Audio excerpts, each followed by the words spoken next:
Life Unrehearsed, brought to you by Lianas Senior Transition Support, specialists in home care and senior residences. Matt Delvecchio here. We're approaching National Caregivers Day this Tuesday, April 2nd. And as our population ages, families and their loved ones have to deal with some challenging decisions. And add this to the healthcare system that really is stretched to its limits. And how do we navigate and obtain services in the public system? And what are my private options? What if I need a service that isn't even offered in the public system? You know, so many questions as we age. And in my travels with clients and colleagues, I often hear that, I wish I had a roadmap to navigate these uncharted waters. Well, let's bring in Kirstin Bennett to help us out. Kirstin is an elder care planner, certified professional consultant on aging, and managing director of Premier Home Care. Kirstin provides support and guidance for families and their loved ones throughout the aging process. Kirstin, welcome back to Life Unrehearsed. Thanks, Matt. So happy to be here. Well, thank you for coming in. Happy Easter to you and your family. And I really appreciate you taking a little time on a busy Sunday for you. First of all, can you, define what is elder care planning? Sure. Fundamentally, elder care planning covers the navigation, like you said, of the broader network of public, community, and private health system and resources, the professional services and products and support systems for older adults and their families. And it also provides the opportunity really for people to consider their values, their hopes, and actual circumstances to make best possible choices either for now or for in the future.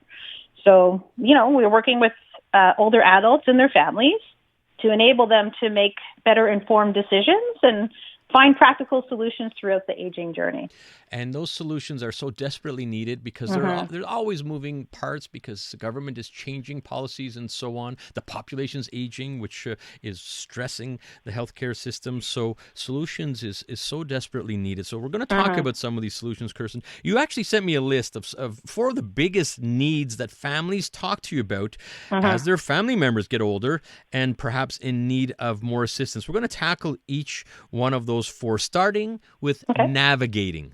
Sure. So navigating, they basically, they need to better understand what kind of support is available to them and for the people that they're caring for. It's basically for both of them.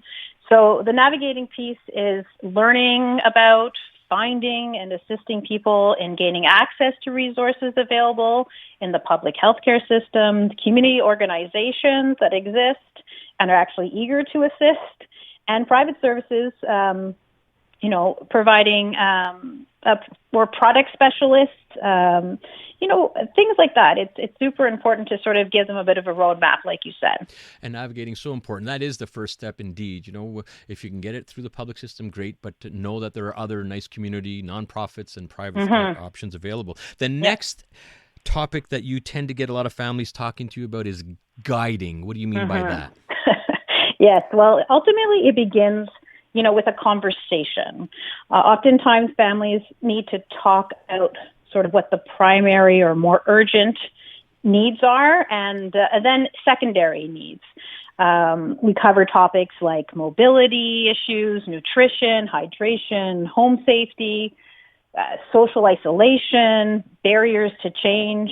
And in the guiding part, it can also involve providing information about options for living accommodations and level of care needs, either now or, again, in the future. These are conversations that we can have about what's happening now or what's coming down the line, exactly like that. And, we work on better understanding people's roles. That's super important. The importance of advocacy. And I do also, help guide them in the sense that they can need to tackle one change at a time. Even though there seems to be a lot of things going on, there needs to be, one thing that becomes basically part of the sort of the new lifestyle change, we're going to say. And also guiding in the sense of ownership in the decisions that are being made, particularly for the individual that it's happening to. Listening to Life Unrehearsed, Matt Del Vecchio here, and we're talking with elder care planning specialist Kirstin Bennett as we approach National Caregivers Day this coming Tuesday, April 2nd. Kirstin, that's 2 of the 4 needs that families talk to you the most about. One of the next ones is called planning. Well, ultimately, elder care planning is about the planning, right? So it's basically around the concept of what anyone actually can have in place, so that you don't have to worry about that in the future. So oftentimes this is surrounding the legal and financial preparedness. It includes power of attorney, protective mandate, if there's a will in place, and often less discussed, but equally important are medical directives. Basically, they're the choices that the families need to understand what people's medical directives are, because if you can't make the choice for yourself, you want to be sure that the people who are making those choices for you understand what your wishes are. All post advanced care planning, choices that staying at home in the future, or you need, to go to assisted living environments. So these are the things that we talk about in regards to how we can plan for the future. Very often we refer to those as essential conversations, right, Kirstin? And you see it firsthand. These are difficult conversations, sometimes avoided, but put yourself in the position of power by making those calls beforehand, and rather than have some government bureaucratic entity making decisions for your family. So planning, or sometimes families don't even know if they have difference of opinion. So it's good to have that written out and planned for. Yeah, very good point. All right, and the last one about very often what you get asked for in terms of elder care planning is called facilitating. What do we mean by that? Well, this is where, if families are in need of moving the needle forward, so to speak, an elder care planner continues, their role to support the family.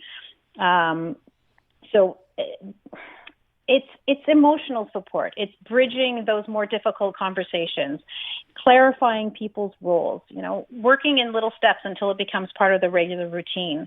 Maintaining some level of accountability, making sure that we are getting the things done that need to get done.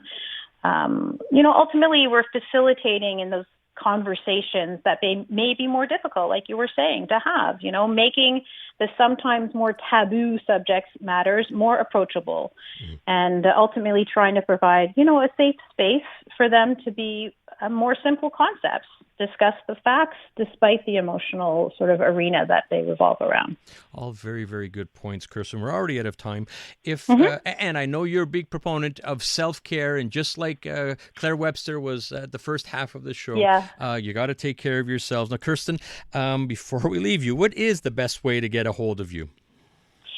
Sure. Well, you're best off going to premierhomecare.ca, and you can get a lot of information there, and you can find a way to connect with me and the rest of the team through premierhomecare.ca. I think that's the best, and there's a lot of information for caregivers there as well.